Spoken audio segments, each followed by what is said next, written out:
So I wanted to document what amazing things happened on the plane ride, or the plane rides. And one of them was my first plane ride. I ended up in a line with a girl who was in the meal, eating at the same place I was. It's in the background of the videos that I posted earlier. And we had a nice chat, and she actually was rooming with a couple people that were at the festival.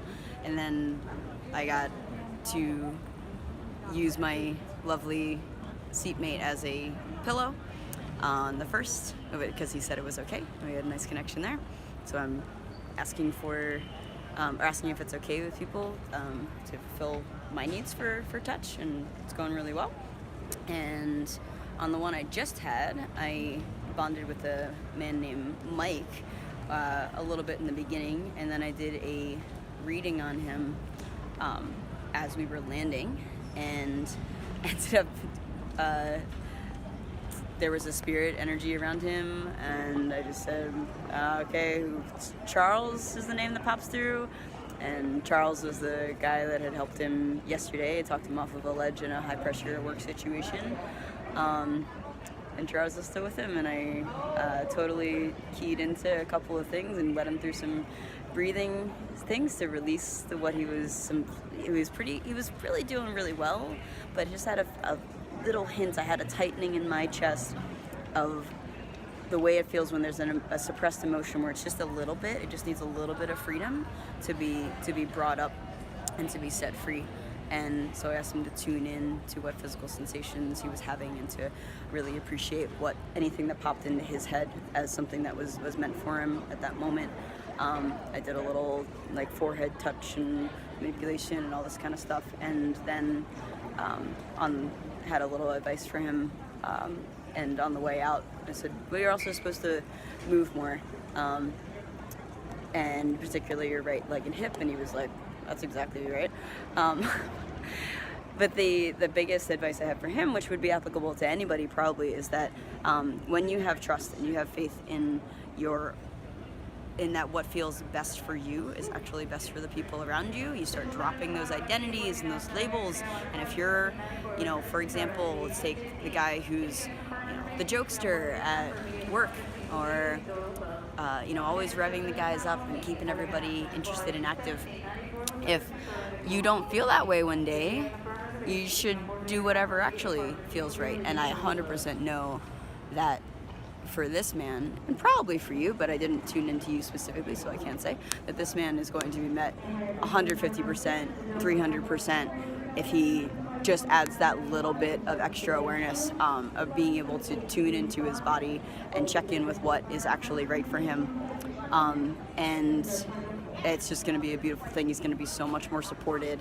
He's going to have so much more to give because he's not pushing himself past that. There are exercises in which we're going to move and intentionally push ourselves forward and focus on the study of a specific kind of energy. Can I push past something that's uncomfortable? But the way that we tend to tune into this culturally about pushing past what feels comfortable is always in a way that is like an external validation, a push through the body. Maybe it's a workout, maybe it's getting a bit of a WOD time, whatever that is. And there's a time and a place for that, and that can be extremely energizing and really expand your bubble in the way that you experience the world. It can definitely be a level up to focus on that kind of physicality, but at the same time, if you are doing that and never balancing it with a checking in with the training and the exercises to make sure that you are feeling into what feels right for you and allowing yourself to have permission, then you're going to miss out on so much opportunity for growth because you just keep going to the discomfort that's comfortable for you.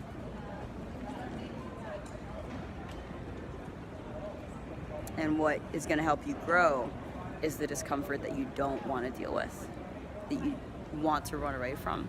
And what you can do is to get a coach that can hold space for you for that, because you don't have to do that alone. You don't have to walk down the new trail by yourself if you don't want to. And having somebody to reflect and call you back and drop breadcrumbs that aren't going to get eaten for some reason on the trail for you along the way to help you remember where you started from and how you go, that's where you're going to get all the magic.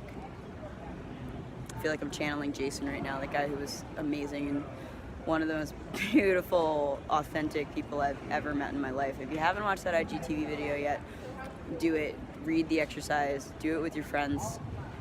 You're gonna feel your net that's underneath of you just like filling in, tightening up a little bit, just a little bit. You can't have expectations for your friends on how they're gonna take it, if they're even gonna do it with you, but you can express the desire to do that, and then you can negotiate. What are you comfortable with? It's really important that everybody's advocating for themselves so that they can be there fully in voice, in presence, and develop their skill set. And then there's nothing more satisfying than gradually watching yourself improve in how comfortable things that used to be hard are. And if you are somebody that lifts weights and things, you know you've had that tangible, numbers-based, external, easy way, which is why it's beautiful. It's beautiful in the gym. You can see the numbers and the weights going up, right?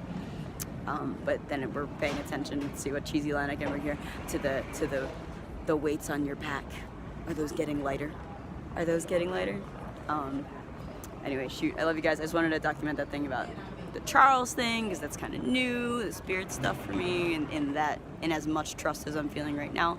I know that I'm being guided by my mom and my grandmother, who I helped cross over this weekend, and that I feel that so much. I feel the energy and that support from a place of unconditional love that I've never felt before, and I'm super thankful. I also have, well, Jason might not take the credit for that, but I'm gonna give him some of that. Jonathan and all these other incredible people, everybody that I interacted with, because it's all a tapestry being woven together. Everything you do is meaningful. I love you.